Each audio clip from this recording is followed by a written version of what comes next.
ദൈവത്തിന് സ്തോത്രം. അനുഗ്രഹീതമായ പ്രഭാതത്തിൽ എല്ലാ ദൈവമക്കൾക്കും യേശുക്രിസ്തുവിൻ്റെ നാമത്തിൽ എൻ്റെ സ്നേഹ വന്ദനത്തെ അറിയിക്കുന്നു.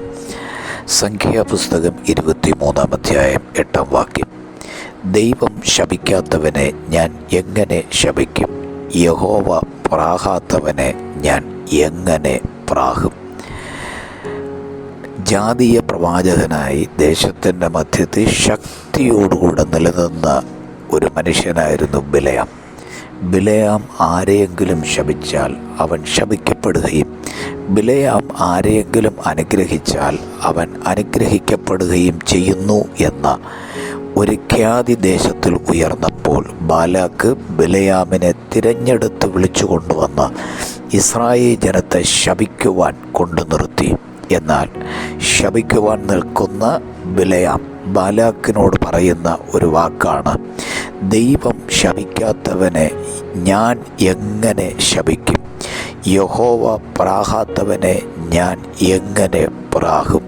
പ്രിയ ദൈവജനമേ, ഈ പ്രഭാതത്തിൽ പൂർണ്ണമായും ഓരോ വ്യക്തികളും ഹൃദയത്തിൽ അടിവരയിട്ട് കുറിച്ചിടേണ്ട ഒരു പദമാണ് ദൈവം ശപിക്കാത്തൊരു വ്യക്തി ആരെന്ന് ചോദിച്ചാൽ ഓരോരുത്തരും നെഞ്ചിൽ കൈവച്ചു പറയണം, എന്നെ ദൈവം ശപിച്ചിട്ടില്ല.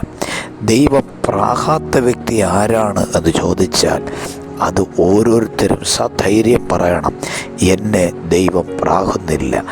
കാരണം ദൈവം എന്നെ ശപിക്കാത്തതിന് കാരണം ദൈവത്തിൻ്റെ ഏകജാതനായ പുത്രൻ നമ്മിൽ കൂടെയാണ് ഇന്ന് ഈ ഭൂമിയിൽ ജീവിക്കുന്നത്. ദൈവം പ്രാകാത്തതിൻ്റെ കാരണം തൻ്റെ ഏകജാതനായ പുത്രൻ്റെ രക്തത്താൽ ലോകത്തിലെ സകല ജനവും വീണ്ടെടുക്കുവാൻ വേണ്ടി, ആ പുത്രൻ്റെ രക്തത്തിൻ്റെ സാക്ഷ്യം പറയുവാൻ വേണ്ടി നമ്മെ ദൈവം വീണ്ടെടുത്താക്കി വച്ചിരിക്കുന്നു. ദൈവം നമ്മെ ശപിക്കാത്തിടത്തോളം കാലം ഒരു ശക്തികൾക്കും നമ്മെ ശപിക്കുവാനോ തകർക്കുവാനോ സാധ്യമല്ല.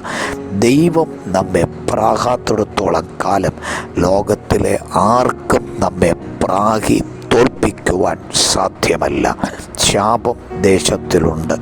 ശപിക്കപ്പെട്ട തലമുറകളെ നമുക്ക് കാണുവാൻ കഴിയും. ശപിക്കപ്പെട്ട ഭവനങ്ങൾ, ശപിക്കപ്പെട്ട ജീവിത സാഹചര്യങ്ങൾ, ശപിക്കപ്പെട്ട തൊഴിലുകൾ, ശപിക്കപ്പെട്ട യാത്രകൾ. എന്നാൽ ഈ പ്രഭാതത്തിൽ പറയുക, ഞാൻ ഒരു അനുഗ്രഹിക്കപ്പെട്ടവനാണ്, ഞാൻ ഒരു അനുഗ്രഹിക്കപ്പെട്ടവളാണ്. കാരണം ദൈവം ശപിക്കാത്തിടത്തോളം ഞാൻ ഒരു അനുഗ്രഹിക്കപ്പെട്ടവൻ തന്നെയാണ്. ദൈവം പ്രാകാത്തിടത്തോളം ഞാനൊരു ഹല്ലേലൂയ അനുഗ്രഹിക്കപ്പെട്ട വ്യക്തി തന്നെയാണ്. യേശുക്രിസ്തു ഈ പ്രഭാതത്തിൽ നമ്മിൽ ഉണ്ട് എന്ന വ്യക്തമായ ബോധം അകത്തളങ്ങളിൽ ഉണ്ടെങ്കിൽ ഒരു ശാപത്തെയും ഭയപ്പെടാതെ ഇന്നത്തെ ദിവസം കാഴ്ചപ്പാടുകളെ മുന്നിലേക്ക് വയ്ക്കൂ. മനുഷ്യരുടെ വാക്കുകളെ ശ്രദ്ധിക്കേണ്ട കാര്യമില്ല. ഉയർന്നു വരുന്ന മറ്റു ശബ്ദങ്ങളിലേക്ക് ചെവിചായ്ക്കേണ്ട കാര്യമില്ല. കാരണം എൻ്റെ ദൈവം എന്നെ ശപിച്ചിട്ടില്ല.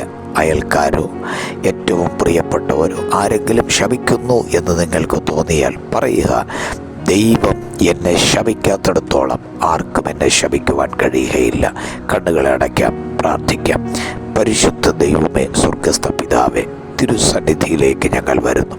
ദൈവജനത്തെ ആശീർവദിക്കുമാറാകണം. കർത്താവേ, പലപ്പോഴും പിശാച് അവരോട് പറയുന്നു, നീ ശപിക്കപ്പെട്ട വ്യക്തിയാണ്, ശാപം നിന്റെ മേൽ വാഴുന്നു എന്ന്. എന്നാൽ ഈ പ്രഭാതത്തെ ദൈവം ശപിക്കാത്ത ഒരു മനുഷ്യൻ്റെ മേൽ ശാപം വരികയില്ല.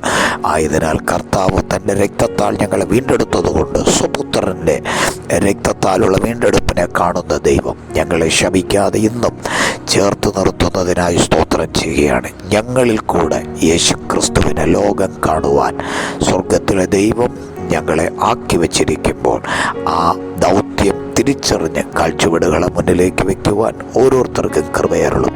ജനത്തെ ഞാൻ യേശുവിൻ്റെ നാമത്തിൽ അനുഗ്രഹിക്കുന്നു. യേശുവിൻ നാമത്തിൽ പിതാവേ കേൾക്കണമേ. ആമേൻ, ആമേൻ, ആമേൻ.